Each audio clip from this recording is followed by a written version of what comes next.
Norfolk State gets the ball to start the second half. Of course, Virginia State put the ball on the ground on the very first play, recovered it themselves, and then the first offensive play, the ball was on the ground. Upton Bailey put it there, and Norfolk State capitalized as Lex Henry ran it in. You were ready to bury Virginia State after the fumble and after the penalties. I'm just playing. I think everyone was at first. I was getting ready to bury him, too. The Virginia State team warming up pregame was excited. They were jumping up and down. There was a whole lot of emotion. Norfolk State came out. It was business. They were composed. They were ready to go. Emory, you and I looked at each other and said there are two very different levels of emotion from these teams, and Virginia State couldn't handle it at first. And then the run game stabilizes things. Virginia State churns out 257 yards on the ground. And they're not an option team. Oh, no. This is not a Circus Academy. Right. This is not Paul Johnson's Georgia Tech. This is a team in the shotgun running the ball. Adams fields the kickoff. Lewis lost his footing there for a second. Breaks one tackle. A lot of space on the far side. Adams cutting back, shaking through three, and he is popped at the 42-yard line of Norfolk State after he ventured through the kickoff tee. I felt like that was a great return, but it also felt like he was hoping to get tackled a lot sooner. He just kept bumping into everybody, but had a lot of room to run. But he sets them up nice to start the second half, and we talked about this all throughout the first half and even at halftime, how for Norfolk State is about getting back to basics. They had a lot of success running downhill in between the A and B gap. That's in between the guard and the center. Their passing game really has to step up and come show itself here this season because we haven't really seen them have success throwing the football. Coons in the pistol, hands off to Lex Henry. He shuffles forward, gain of 7 or 8. Tripped up by Tyrone Fisher, the linebacker, but that's exactly what you're asking for. True to form, they went right back down to what worked in the first half. Dance with who you brought to the party, and it was their interior run game. And that offensive line, that guard-center-guard combination is so integral to success of an offense, let alone the run game. That's where they've hung their hats so far offensively. 9th carry for Henry. Now his 10th. Around the edge. Stood up by Pillow Smiley. But he gets that first down and more. And again, Norfolk State starting off the first drive of a half with solid field position.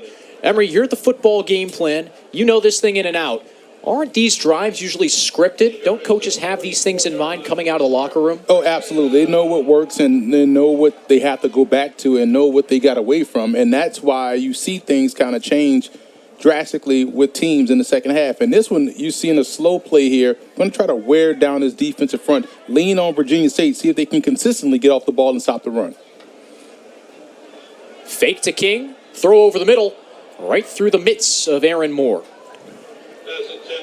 I'll share this with you, partner, because I had a scout text me during the half asking if I'm the one calling this game. And I'm like, yes. He's like, the Virginia State corner is a dude. So as we see on that play just now, broke up the pass, made things difficult. He's in the head of the receivers right now for Norfolk State. I love what I'm seeing from Drew. Drew's been doing some jawing. Emory Hunt always well connected. 2nd and 10. They try the opposite side. A quick completion. Tavian Morris close to the sticks. Redshirt sophomore.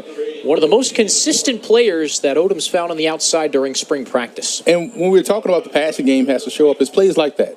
You know, we don't expect them to have the deep passing game or some wild chunk plays, but just find consistency to balance out your run game. You'll be successful. 3rd and short. Coons still in the shotgun. Give it off to Kevon King. Don't think he got the first. Tried the left side and was quickly stood up. Cameron Davis broke into the backfield. Big boy time now for Norfolk State, where we're going to see them go for it here on 4th and short and try to lean again. This is where you want to establish who you are as a football team up front along the line of scrimmage. You had some success early in the game. Now you want to just lean into it and show that dominance here in the second half. This is why you go for it here on 4th and short. King is the bigger back, 5'11", 200, but Henry, 5'8", 189, short and squat, can sneak through those holes. They give it to him. He rolls out left. Hits the first, jogs out of bounds. Didn't want the contact of Keemon Pope and Rodney Jones, but that's a big run, and that gets Norfolk State on tempo. He got a terrific block on the left side. Great shot right here by our crew. When you get those blocks, Evan Gregory, we spoke about him in the open, the NFL prospect, did a great job clearing that lane for him. Gregory played right tackle and right guard last year. Could be a free play. Coons doesn't get a chance to take a shot. If Coons was Aaron Rodgers, he'd be flipping right now. Offsides, defense, number 97. Entered the neutral zone, causing the offense to react. 5-yard penalty, still first down. They got the same colors as the Packers. Exactly. You're not getting that kind of bandwidth. Why would you blow the whistle? I had a guy deep down the field.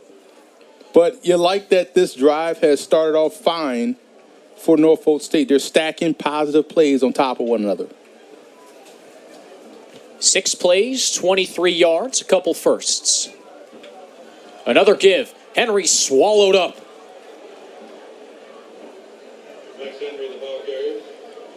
Chance Baylor and Cam Davis again.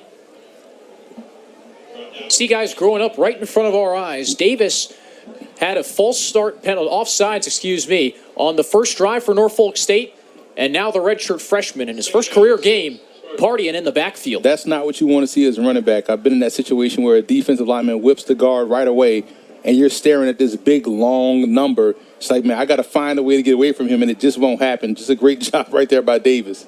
If you see a 9 and something, it's never good. It's never good. Coons gives a read around the right end. And Henry met by Akari Haggard. The size of this Virginia State D-line, both lines, is rather evident. Haggard 6'2", almost 300 pounds. And here's the thing. It's not like they just have size, but they have size and experience. Like we just talked about Cameron Davis, a redshirt freshman, but outside of him, we're talking about graduates, juniors, seniors. This is a very experienced, huge defensive front for Virginia State. And Akari Haggard's a freak athlete as well. 3rd and 7 on the 23. Play will come in from Ray Pickering and the sideline. How about Akari Haggard? He benched 225 42 times and can dunk a basketball. Handoff to King. Don't think the Virginia State defense was expecting it, but they stop him just short. If he just stays north and south, he has the first down. And he said he tapped himself and was like, that's on me. You're going to see right here on the replay, if he stays north and south right there, he made one extra move that he didn't have to make, which is why he got bottled up short. Shuffled right into the tackle of Alex White. Late substitution from Virginia State. King shoving forward. He does not get the first, but a flag comes in from the far sideline. There was a white jersey running off the field as Otto Coons got the snap off. And that's what they're going to get him on all sides. And I'm surprised it was a late flag, too. That shit came out right as the snap. Well, headline judge Daniel Shelton and Jason Soisman, the referee, conversing now. Late change from Carlos Fields and John Pierce, DC and DL coach, substituting guys right before the 4th down. Also have a Norfolk State player being attended to by medical staff. I am not surprised that Carlos Fields is calling a very good defensive game. I had a first-round grade on Carlos Fields when he was coming out of Winston-Salem State as a linebacker. When I say his highlight tape and his film didn't make sense, it was like watching Bobby Boucher at the Waterboy. He was making every tackle. Spent some years at the Raiders, illegal too. Substitution. Defense. 12th player was not off the field when the ball was snapped. It's a 5-yard penalty. Results in a first down. So a first down for Norfolk State. Kevon King, the running back, hopped off the field. Hopefully that's just a cramp. Yeah, he quickly hopped on that trainer's table as well, trying to get that leg stretched out. But just to finish my thought on Carlos Fields, he played with the Raiders for a little bit, and now he's coaching. But he was a fantastic linebacker, one of the best I've seen at the HBCU level, period. 1st and 10 from the Virginia State 14. First carry for Jordan Lennon. Last year's starting back breaks forward for about 4. TJ Tucker hyped up after the tackle. They are amped up on defense. Now this is when you need your passing game because you have some opportunities on the outside. Do you try to test Willie Drew once again, or do you go opposite and force your receivers to make a play? Seeing Arthur White and Dante Clark see a lot of attention. Norfolk State, as Coons clapped, one of those O-linemen stood up, and flags came flying. Offense, number 67. Garrison Wheatley, the center. All that goodwill is going back now because it's 2nd and long. Now, you can still get a first down here if you get to the 5-yard line, but you're going to need some receivers outside of Aaron Moore to step up and make a play. And you got to trust these guys. Pegues, you got tight end Akeem Wright. You got to trust these guys to go out there and make a play for you. Have not seen Wright targeted yet. Tight end's not a big part of the Norfolk State passing game. Lennon's still in the game as the running back behind Coons. Fake the give. Coons lofts it towards the end zone, and it's broken up. Rodney Jones that time flies in the face of Aaron Moore. Moore has to be better at the catch point because he was open. Now, granted, he was open for about a good 4 to 5 seconds before Coons threw the football to him. But you got to go up with stronger hands, a little bit more disciplined hands. You're going to see right here on the replay, Coons rolling out short waggle, but he finds him in the end zone. You're jumping up early. Go and grab it, but you're letting the ball get to the back of your hands late. When you see receivers grab the back of the ball, that means they're seeing it late. That leads to drops, which we've seen him have a bunch of today.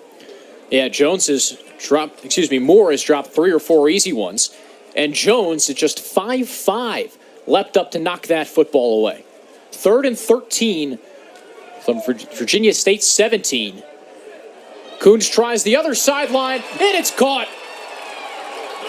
Andre Pegues, back shoulder magic. He's talking his smack. Norfolk State back in front. But you also hurt your team again by getting that bonehead penalty. But you like that they gave another guy a shot to go and make that play. He made the play in a back shoulder throw situation. Good throw right there by Coons. And just a great way to step up and make a play for your quarterback. They needed that touchdown, but you don't need the extracurriculars after the play. I understand DBs are annoying, consistently. Not only on the field, but in real life, too. DBs can just know how to needle you all day long, but you got to keep composure. What Coach talked about when we spoke with him during the week about being emotional and playing with emotion, that's what he meant when he spoke about that, those type plays. He said there's a difference between... The result of the play is the touchdown. After the play was over, unsportsmanlike conduct, offense, number 7, his first of the game. Also, after the play, unsportsmanlike conduct, defense on the coach. Those penalties are going to offset. Touchdown is good. So we got a big old roar from the Norfolk State sideline as on the coach comes out from Jason Soisman's mic. The bobble and the grab from Pegues, that's his first collegiate touchdown. And something he was known for on the practice tape he showed on his Twitter page when he entered the transfer portal was getting up there, catching those back shoulders, the go balls, as Grandon Wilcox nails the extra point. And the Spartans back in front, 24-20. Norfolk State finds its footing on its first offensive drive of the second half. Coons to Pegues, the connection for the score. A 4-point lead for the home squad.